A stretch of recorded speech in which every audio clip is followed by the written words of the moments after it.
Hello and welcome to the January 2026 Technology Department Board Report. Our report this time around will be fairly short. The Technology Department doesn't usually have a lot of projects that occur during the school year. Most of our projects happen over summer, and during the school year our primary focus is on tickets and customer service. Speaking of tickets, our total ticket close so far this year is 945 tickets with an average close time of 19 hours.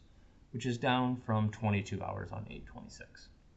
Our highest category by a pretty large margin this year is software issues. Our tickets categories, we do end up with a ton of tickets that do not have a category associated. And this is due to when a user submits a ticket, they might choose something like other issue or something like that.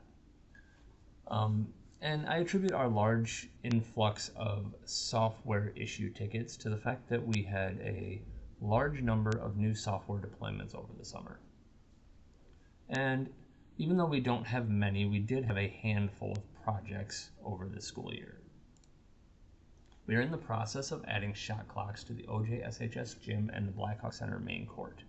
The OJ/SHS gym shot clocks will be analog shot clocks, while the BHC shot clocks will be video shot clocks.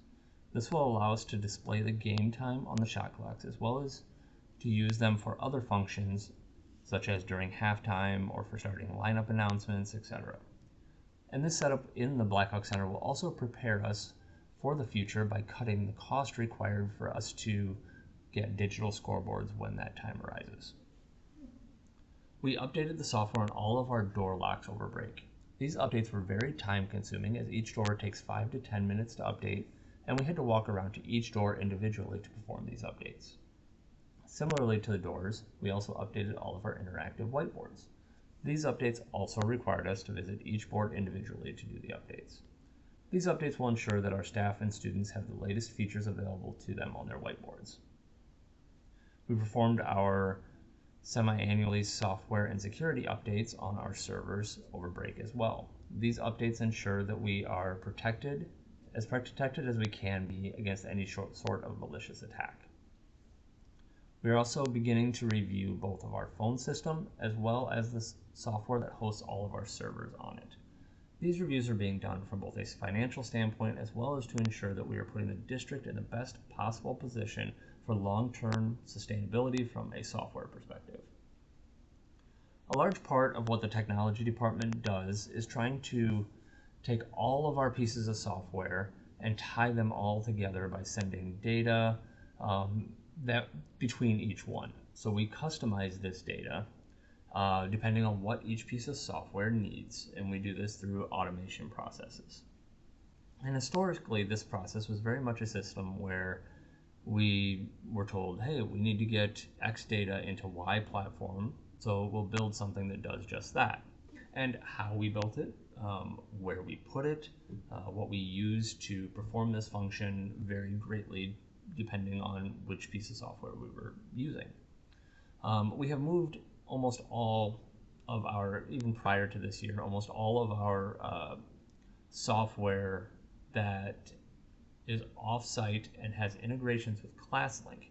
All of that, those data integrations, all will pass through ClassLink. So we will send our data from our servers, say like PowerSchool, into ClassLink, and then it's customized and sent out to our third-party vendors from there. So ClassLink is kind of the central repository for that.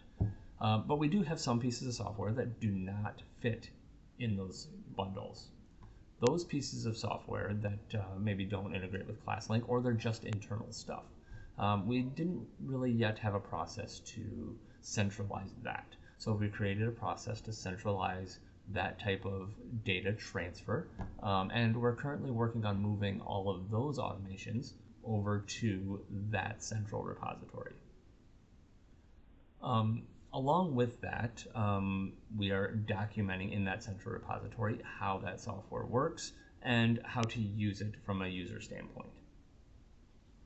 Speaking of documentation, the department historically has been very bad at maintaining up-to-date and accurate documentation.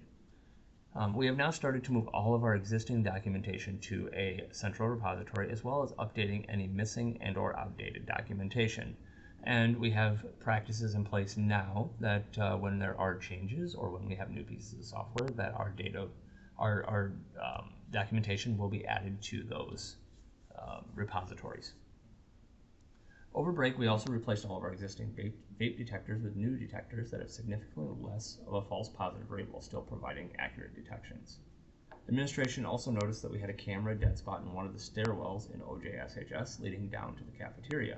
We've since installed an additional security camera in this location to ensure that we have full coverage in the case of an event. And that is all that I have for my board report. So thank you very much for taking the time to listen, and if you have any questions, please feel free to reach out.